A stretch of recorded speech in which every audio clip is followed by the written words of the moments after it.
Olá, seja muito bem-vindo ao programa Viva Saúde, que está apenas começando, trazendo muita coisa boa, trazendo informação para você e para a sua família. E no programa de hoje nós vamos conversar sobre um assunto bastante polêmico, um assunto às vezes delicado, mas que ele pode sim ser suave.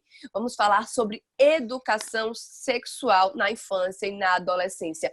Qual é a hora certa de começar essa educação sexual? Em casa, na escola, em qual lugar? Onde tudo começa? Nós temos muitos questionamentos enquanto pai e mãe, temos muitos questionamentos a respeito destes temas.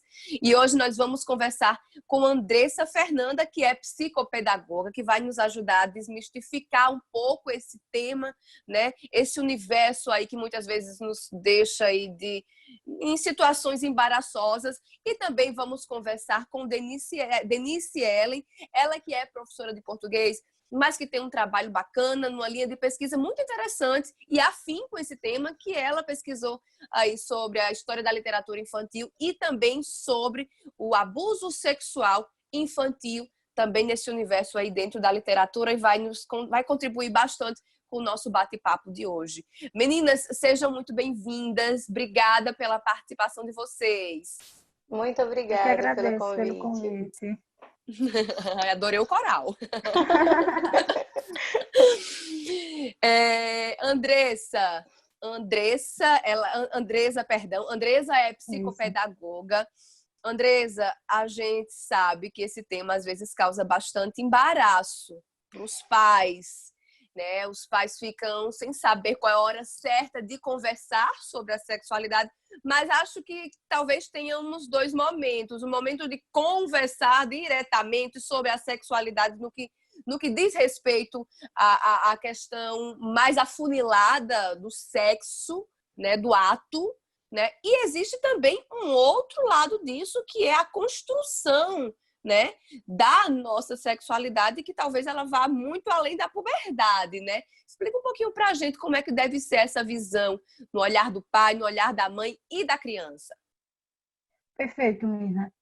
O que é que acontece? É que as pessoas estão muito ligadas na educação sexual ao ato sexual. E não é só o ato sexual, até porque a educação sexual a gente começa a ensinar desde muito pequeno, que é mostrando as partes do corpo, mostrando, nomeando. Então, não está ligado diretamente só ao ato sexual. Então, pode sim conversar desde pequenininho, dizendo onde é, como lava, que não pode tocar, quem pode, quem não pode, que é uma parte privada. E essa outra conversa, né, que vai para um universo mais distante, que é quando a criança já está... A criança não, perdão, que agora ela já é uma adolescente já. E ela já está entrando, de fato, nesse mundo aí, que, como você mesmo disse, vai muito além da puberdade. Uhum.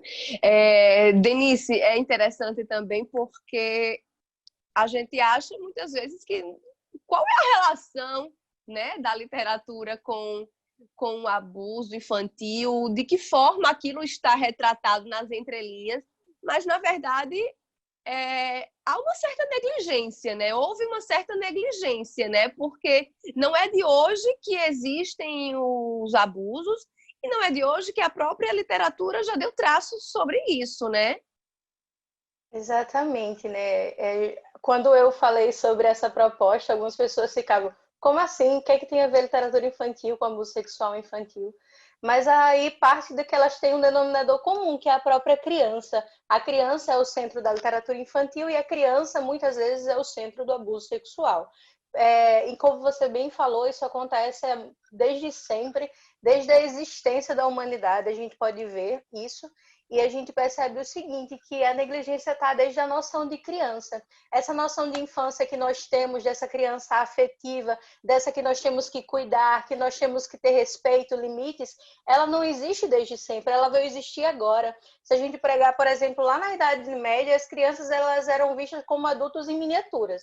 A partir do momento que ela deixa de depender dos pais e das mães, ela já era inserida em conversas de adultos, em responsabilidades de adulto, ela já tinha que fazer coisas que o próprio adulto fazia, porém daquele tamanho pequenininho, né? Vamos dizer assim. Então a criança ela foi negligenciada, ela não tinha essa noção de cuidado, ela não era vista como um ser em construção, um processo de desenvolvimento. Isso veio surgir só depois do século XX, ou seja, é algo muito recente essa noção de criança que nós temos, e por isso muitos casos de abuso sexual até hoje acontecem e é como se não acontecesse, finge que não acontece, não se fala sobre isso, porque ainda existe esse tabu sobre essa temática, e a literatura ela vem para auxiliar, para quebrar esse tabu e comunicar à criança as necessidades dela, porque a partir do momento que ela lê e identifica um personagem com características que ela tem, não é que lá vai estar dizendo que é abuso sexual infantil, olha, você está sendo abusada, não é isso, mas a partir do momento que o personagem traz características que ela também traz, ela vai se identificar, ela vai ver uma solução, a partir daquele personagem consegue sair daquele problema, ela vai dizer, oxe, eu também posso sair, peraí, tem um caminho para mim também. Então ela vai se identificando com a literatura e tentando interiorizar que aquilo não é normal, que aquilo não é legal, que aquilo que ela está sentindo outras crianças sentem também. Então a literatura entra aí nesse equilíbrio com o mundo adulto e o mundo infantil para comunicar a temática que é de adulto, mas que acontece na realidade da criança também. Pois é, e em paralelo a tudo isso também eu me lembro que vários livros, né, infanto-juvenis e da literatura propriamente dita, a gente tem aí Menino do Engenho, que é um livro que tanto é lido por adolescentes e quanto por adultos, né? Já existem registros muito claros também sobre o desabrochar, né, da sexualidade, né? Então, é interessante que aquilo também estava posto. Em algum momento aquilo foi posto, né? Mas o que se fez com aqueles elementos que estavam sendo postos, né? Que já começavam a ganhar uma visibilidade. A gente sabe que no passado a literatura também ela tinha muito de comunicar as nossas realidades. Hoje em dia a gente tem muita mídia. Antigamente o jornal tinha seu peso, o jornal impresso, mas era muito menor do que, ou, na verdade, a gente tem internet hoje. Naquela época a gente tinha um jornal impresso, né? Só tinha um jornal impresso, tinha um rádio, e a literatura era também uma ferramenta muito próxima desse contexto para comunicar. E ali já se tinha, né? Ali já se tinha alguns elementos que iam sinalizando, né? Isso, e justamente aqui no Brasil a literatura ela surgiu com o surgimento da República e ela servia no período das escolas, né, para trazer o patriotismo, trazer esses costumes. Então a literatura ela tem essa função também. Ela é muito facetada, né? Ela pode fazer várias coisas. Ela tanto pode ser só entretenimento, quando pode transmitir conhecimentos. Então a literatura ela tem esse viés assim que ela pode caminhar por vários assuntos, por várias idades, e isso é incrível da literatura. Andresa, nós partindo do ponto que a sexualidade ela vai começar lá atrás, quais são os traços da nossa vida, os traços familiares que vão fazer parte dessa construção da sexualidade de uma pessoa? O que é que vem nessa bagagem? Relação com os pais, relação com os familiares, o que é que vem nessa bagagem? Com certeza, o estilo parental e o meio em que a criança está inserida diz muito sobre o que ela vai pensar, sobre as dúvidas, o desenvolvimento dela como um todo, porque é o exemplo que ela tem dentro de casa, certo? E a primeira forma de aprendizagem da criança é por imitação. Então, ela vai justamente aprender vendo os pais fazerem, ouvindo os pais, por isso que é muito importante que essa educação comece em casa, comece com os pais, que é a primeira experiência que a criança tem de aprendizagem, de vínculo, de grupo familiar. Então, a família, sem sombra de dúvida, é muito importante nesse processo, até para quando a criança chega na escola, ela já tem uma base sobre isso. A relação, por exemplo, pai com a mãe. Muitas vezes os pais, quando eles são casados, têm alguns receios. Eu posso beijar, dar um beijo na frente dos meus filhos. Isso é saudável até que ponto? Ou isso pode gerar mais curiosidades? Existem também essas dúvidas, né? Sim, sem dúvida, né?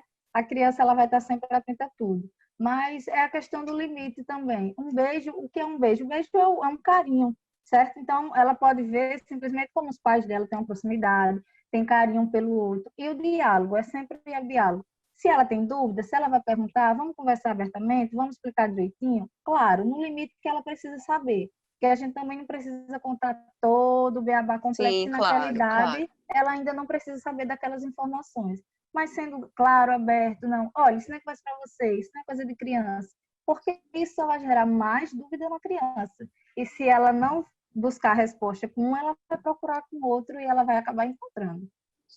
E isso eu me lembro bastante. Acho que isso está sendo mais quebrado na nossa geração agora, mas eu acho que quando eu fui criança, meus pais já tinham muito pudor ainda, não sabiam lidar bem com isso.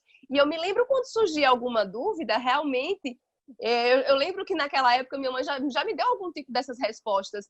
Ah, isso não é para você, não é para você saber agora. Né? Depois ela mudou da água para o vinho, ela foi uma mãe de adolescente muito aberta para explicar, mas na infância rolou um tabu legal lá em casa. É isso que E eu acontece. percebi isso, que era inevitável. Se a resposta não vinha lá de casa, vinha das amigas, das amiguinhas. Então, Não vinha tem das como. amiguinhas da escola, a gente ia conversar sobre aquilo. Né? Eu me lembro isso muito claramente, porque é uma questão de curiosidade, não é uma questão de maldade. Né? É Não é uma inerente ao questão ser humano, não. de erotismo, né? É inerente, não tem condições. A gente vai estar exposto a isso em qualquer momento da vida. E se a gente não aprender aqui, pode ter certeza. É como diz, né? Se não ensina em casa, o mundo ensina. Então, O em mundo algum ensina. momento, vai aprender. Então, é melhor que ela aprenda pelos pais, da maneira certa, o que ela precisa saber, para que ela justamente não vá em busca de outras respostas que, no momento, não vão agradar ou que ela não é para a faixa etária dela ainda. Eu estou entendendo. Agora vem cá. E aí, quando começa a brincadeira com naquela fase ali, acho que é mais ou menos os 5, 6 anos, que começam a mais curiosidade, de querer tocar mais nas coisas. E aí, como é que deve ser essa brincadeira? Os pais têm que ficar mais atentos? Como é que deve ser essa questão? Olha, os pais têm que estar atentos sempre, né? Porque a gente, às vezes, quando olha, você, meu Deus, e onde é que foi que ele aprendeu isso? E onde é que ele viu? A gente tem que estar atento para direcionar qual tipo de brincadeira você pode explicar para ela ou para ele, e qual tipo de brincadeira você pode chegar e dizer assim, ó, vamos brincar de outra coisa, isso não é uma brincadeira legal, vamos brincar de outra brincadeira bem melhor agora, mas tendo aquele certo limite de explicar para ela também, para a criança não ficar não, é aquela coisa do não, não, por que não? Porque não e pronto. A criança vai querer uma resposta daquilo ali que está acontecendo, que você está proibindo que ela não faça. Então, Uhum. você avalia a situação, a questão, até que ponto eu posso dizer para ela, até que ponto eu posso ser aberta. E sempre tirar ela direcionando para outro tipo de brincadeira. Meninas, a gente sabe que agora com a internet tudo é motivo de polêmica e de discussão. Recentemente a gente viu, inclusive, uma foto que gerou muita polêmica, era de uma artista que estava tomando banho com seu filho. Uma artista mulher tomando banho com filho menino, criança, homem. E aí ela foi apedrejada por uns e foi enaltecida por outros. Né? Enfim, aquilo ficou meio exposto, a sexualidade da família dela ficou exposta, né? De uma maneira que todo mundo ficou falando o que queria, o que não queria, sem compreender a real situação, né? Ela se explicou ou falou que aquilo não tinha nada demais, enfim, mas estava ali e todo mundo quis falar o que queria. Enfim, como é que essa questão deve ser levada? Um pai pode dar banho na filha, o filho pode tomar banho com a mãe, isso virou um tabu, isso deve ser separado, e aí? Ou fica realmente a critério de cada conjuntura familiar? Em determinado momento da vida da criança, a criança ela não sabe tomar banho sozinha e vai ser necessário o auxílio de um adulto, né? E aí fica, o pai pode ou não pode. Então, como a Andresa já tinha falado, é sempre mostrando à criança as partes dela, o que são partes privadas. E isso acontece no momento justamente do banho, né? Quando a mãe está dando banho na criança ou o pai está dando banho na criança, sempre deixa claro, olha, aqui só pode ser tocado para lavar, com o intuito de cuidar da sua parte íntima. É um lugar que é privado seu. A mamãe ou o papai depende justamente aí de quem faça esse processo, né? Até porque subentende-se que o pai e a mãe seja um elo de proteção para a criança. Então, independente de qual pessoa esteja fazendo esse processo, sempre está orientando aquela criança de que aquela é uma parte privada, que não pode ser tocada por outra pessoa. Aí entra a questão de quando a criança vai ficando mais velha, é interessante que ela tome o próprio banho dela sozinho, para que ela não confunda isso, ela assuma aquela responsabilidade de cuidado com a parte íntima dela. Até porque a gente sabe que muitos casos de abuso acontecem dentro de casa. Então a gente precisa ter esse zelo para a criança entender, porque ela vai ver ali, né, o pai, a mãe tocando, e claro, não vai ter maldade naquilo. Mas aí quando ela ficar mais velha e outra pessoa quiser tocar e disser que é para cuidar, quando na verdade não é. Aquele toque já é um toque abusivo. Então é preciso sempre deixar claro que aquela região é uma região privada e que o toque só é feito para uma medicação, quando você vai ao médico, para um exame, ou até mesmo para o banho. E quando a criança vai crescendo, quando a criança ela já tem essa independência, ela mesma faça a limpeza da sua higiene, ela mesma faça a sua higiene da sua parte íntima, para que isso não confunda na mente dela de que todo tempo todo mundo pode tocar, porque ela vai criar essa confusão. E aí eu trago até mesmo outra questão que é muito polêmica, a questão de dar beijo na parte íntima da criança, dar beijo na boca da criança, e que isso é sem maldade, mas que a criança ela não entende dessa forma, porque ela vai construir aquilo como um hábito comum. Ela vai achar que é comum tá a pessoa lá beijando a parte íntima dela, ela vai achar que é comum a pessoa tá tocando na parte íntima dela, quando na verdade isso não é. Então é preciso sempre essa alerta para que a gente entender que a gente cria os nossos filhos, né? Eu não sou mãe ainda, mas eu pretendo. A gente cria os nossos filhos não para nós, mas para o mundo, e ele vai estar inserido no mundo onde as pessoas vão fazer maldade. Então eu preciso que ele entenda que aquilo não é normal, que aquilo não é comum. Por isso esses hábitos como tomar banho, esses hábitos como beijar, ele pode ser preocupante, porque a criança ela não convive só com você. Ela vai conviver na escola, ela vai conviver em outros ambientes, sejam eles religiosos, enfim, tantas outras situações a criança ela vai estar lá. Então é preciso ter esse cuidado para que a criança não entenda aquilo como comum. Por isso que é sempre importante deixar claro isso, que ali ela está dando banho, ela está cuidando daquela parte, mas vai chegar um momento que ela vai precisar fazer aquilo sozinha. E que ninguém mais pode tocar. É importante deixar isso muito claro com a criança. Meninas, a gente deu uma estouradinha no primeiro bloco. Você de casa, fica com a gente. Daqui a pouquinho a gente vai continuar falando sobre esse tema. Tem muita conversa ainda por aí, porque é um tema realmente bastante rico, né, de informações, de dúvidas. Então não sai daí que daqui a pouquinho a gente volta a conversar sobre isso com as meninas. Até já!